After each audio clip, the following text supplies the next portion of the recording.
200 ইবি বাস আমরা ডাইরেক্ট প্রক্রিমেন্টে গিয়েছি, তার মধ্যে 100 নারীদের জন্য আমরা রাখছি বিভিন্ন রুটে। তার মানে হচ্ছে রুট আরো বাড়ছে, বাসের সংখ্যা বাড়ছে, নারী বাস পরিষেবা নিশ্চিত হচ্ছে, শুধুমাত্র এই 3 জেলায় নয়, অন্যান্য বিভাগেও। এটি জাতির জন্য আমি মনে করি যে একটা সুন্দর দিন এবং আপনার স্মরণীয় দিন যে আমরা এটা চালু করতে সক্ষম হলাম অনেক সীমাবদ্ধতার মধ্যে, অল্প সময়ের মধ্যে। নারী ড্রাইভার এখানে একজন বক্তব্য রেখেছে, আমি গতকাল তার ভিডিওতে স্টিয়ারিং কিভাবে চালায় এটা একটু দেখেছি। আমি কিন্তু এইটুকু বলতে চাই, নারীরা পুরুষের চেয়ে কোনো অংশে কম পারে না এবং পারছে না। কিছুদিন আগে আমার মনে হয় যে আপনারা একটা যুদ্ধ দেখেছিলেন, অঘোষিত যুদ্ধ ভারত এবং পাকিস্তানের মধ্যে। সেখানে পাকিস্তানের নারী পাইলট একবার উড়াল দিয়ে 3 থেকে 4টি সামরিক বিমান ভূপাতিত করেছে, অনলি নারী পাইলট। অর্থাৎ নারীরা ফাইটার প্লেন চালায়, অন্যের সীমানায় ঢুকে অন্যের ফাইটার বিমানকে ভূপাতিত করে এবং তারা গর্বের সাথে আবার নিজের দেশে প্রত্যাবর্তন করে। সেই যুদ্ধে আমার যতটুকু ধারণা ভালো করতে পারছিল না বিদায়, তার কিছুটা ব্যর্থতার দায় যিনি নিয়েছিলেন তিনিও ছিলেন নারী পাইলট, 2 দেশেরই।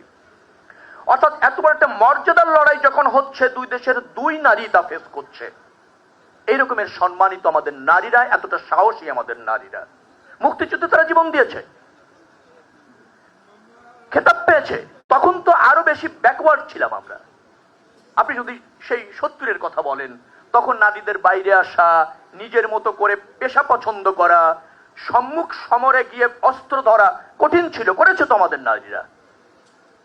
আর আমরা এখানে আজকে যারা সফল, এই স্টেজে দাঁড়িয়ে, তারাও কোনো না কোনো নারীর আদরের এবং কোনো না কোনো নারীর পৃষ্ঠপোষকতায়।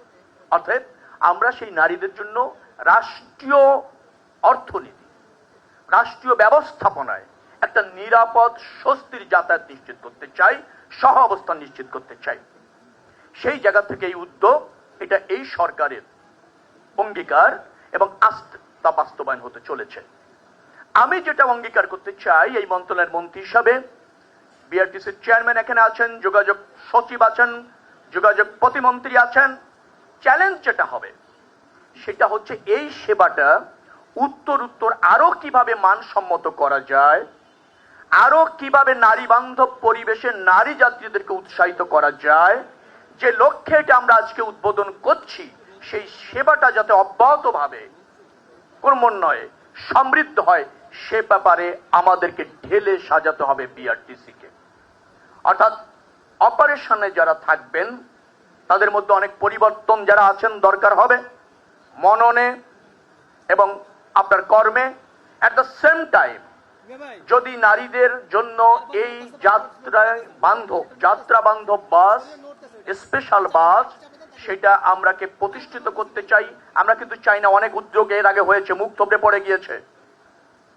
এমনও হয়েছে অনড়ম্বর উদ্বোধন হয়েছে, 6 মাস গিয়ে আর অস্তিত্ব খুঁজে পাওয়া যায় নাই। সেটা এই সরকার হতে দেবে না। সেটা এই মন্ত্রণালয় কিন্তু কোনোভাবে সেই জায়গায় আবার আমাদেরকে ফিরে যেতে হয় তা হবে না।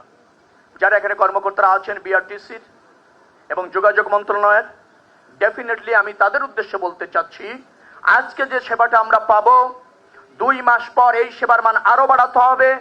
আমি এই কারণে বলছি যে এক্সিস্টিং যে আমাদের লজিস্টিক সাপোর্ট এবং লোকবল আছে, তারা নতুন একটা ধারণার মধ্যে যাচ্ছেন। পরিপূর্ণভাবে প্রস্তুত নাও থাকতে পারেন, বাট প্রতিদিনই আপনাদেরকে এই যে ব্যবস্থাপনা, তার উন্নতি করতে হবে, যাত্রী বান্ধব করতে হবে, নিরাপদ করতে হবে।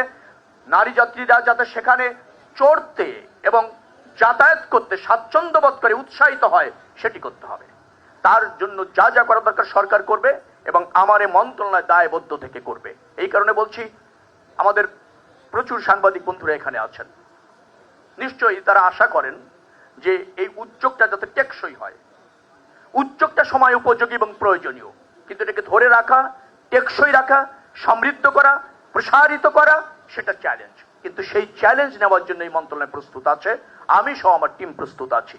আশা করছি আপনারা আজকের যে উদ্যোগটা শুরু হতে চললো, সেটা দিন দিন প্রসারিত হবে, জনবান্ধব হবে এবং আপনাদের কর্তৃক অ্যাপ্রিসিয়েট হবে।